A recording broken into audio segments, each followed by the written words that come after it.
Olá pessoal, tudo bem com vocês? Professor Wander aqui, mais uma vez.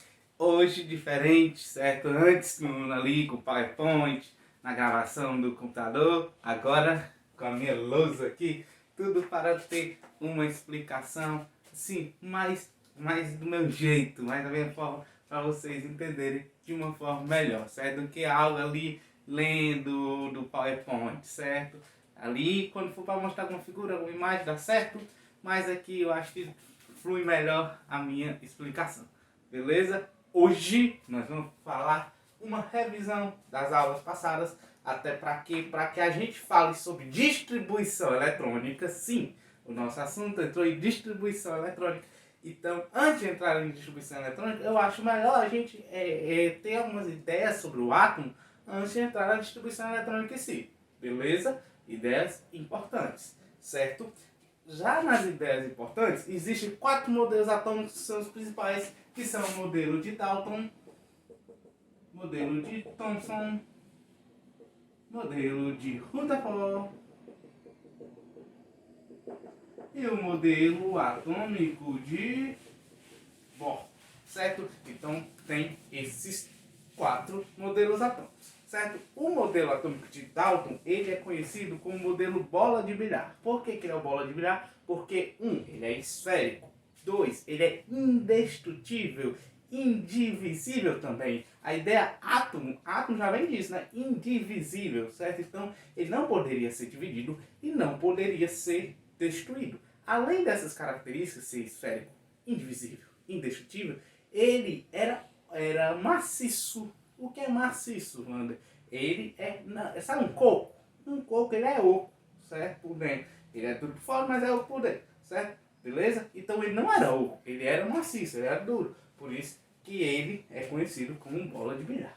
O modelo de Thomson também ele é esférico, mas ele é como um sorvete creme com passas, certo? A parte do sorvete seria o átomo positivo, certo? E as passas seriam os elétrons que eles estão incrustados no átomo positivo. Lembrando que os elétrons é a carga negativa do átomo, certo?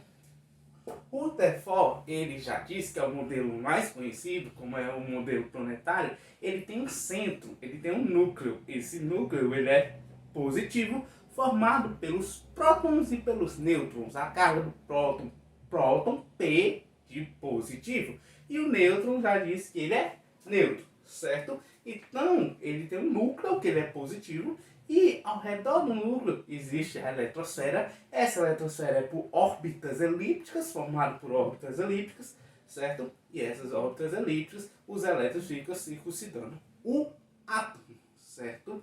É por isso que é uma ideia de sistema planetário, beleza? Um modelo... uma coisa antes de entrar no modelo atômico de Bohr, certo? Uma coisa que é boa e interessante, certo? Se o átomo é feito por prótons positivos, elétrons negativos e uma carga neutra, certo? Lembrando que a massa do átomo não vem da quantidade de elétrons, né? Porque ela já é puxada para nula.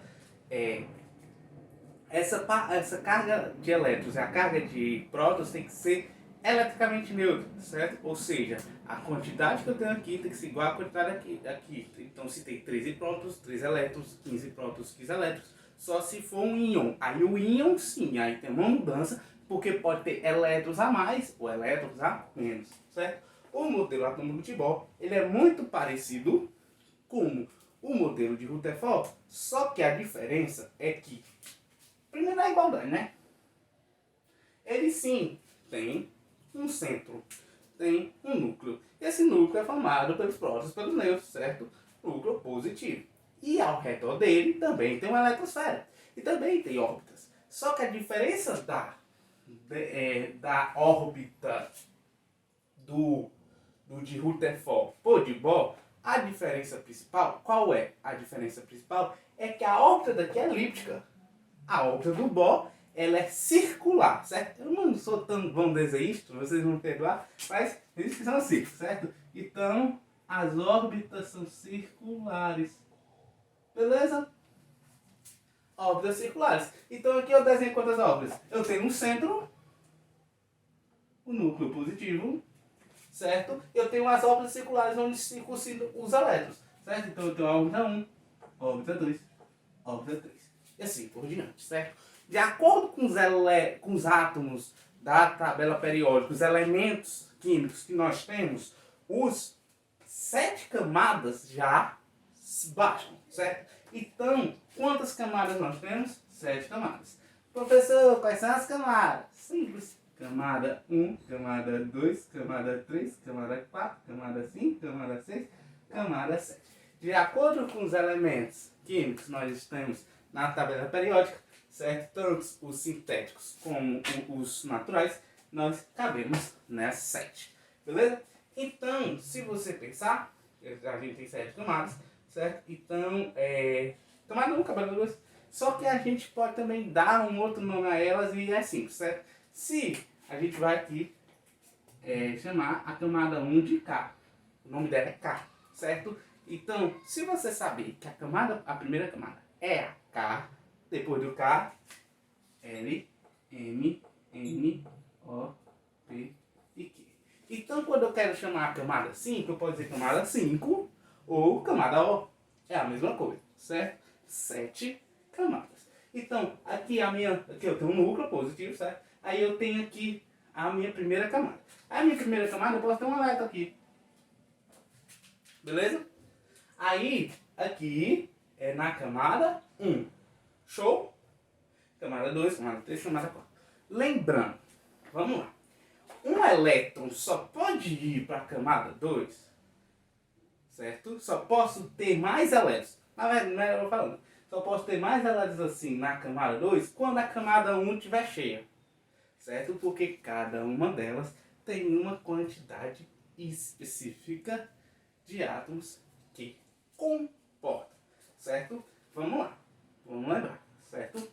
Aqui cabe 2, cabe 8, cabe 18, cabe 18, aí eu coloco 10.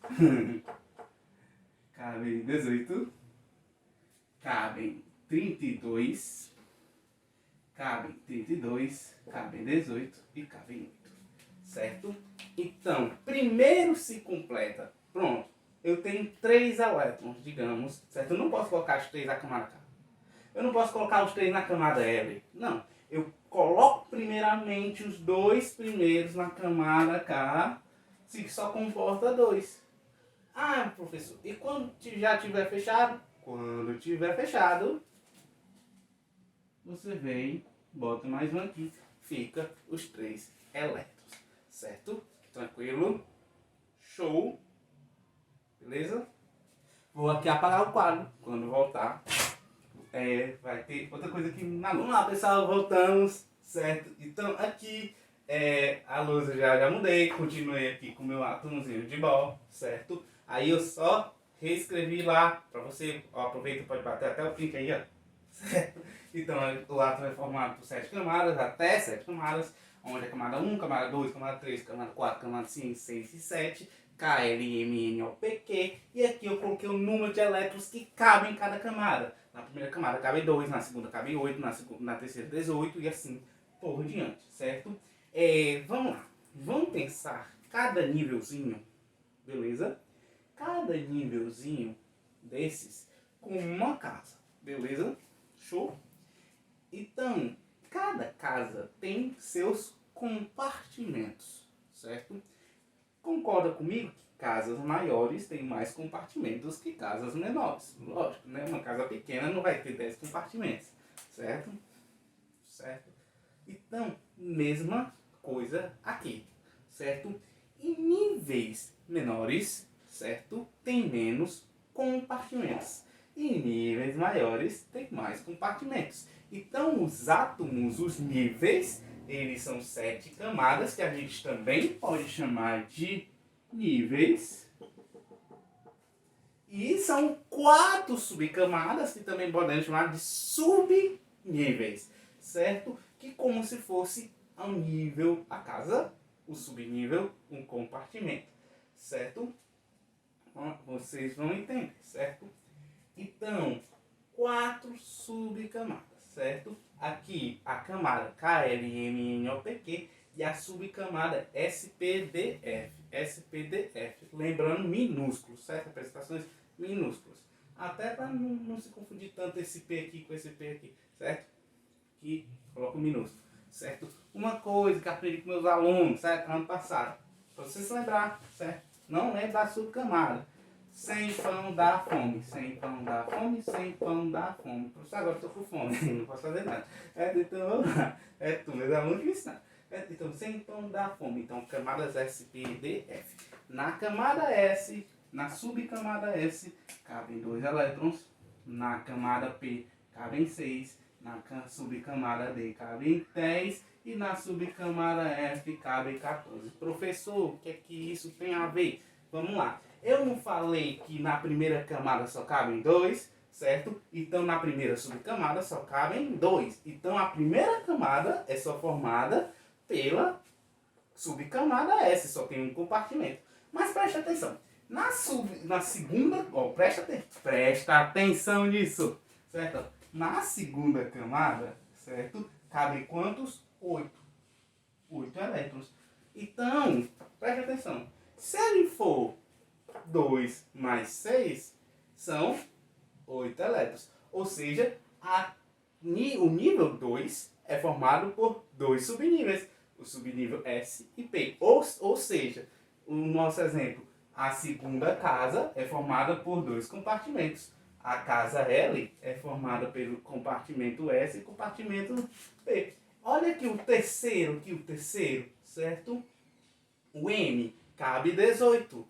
18, ele é o subnível S, ele é o subnível B e ele é o subnível D. Ou seja, essa terceira camada é formada pelos 3 subníveis, certo?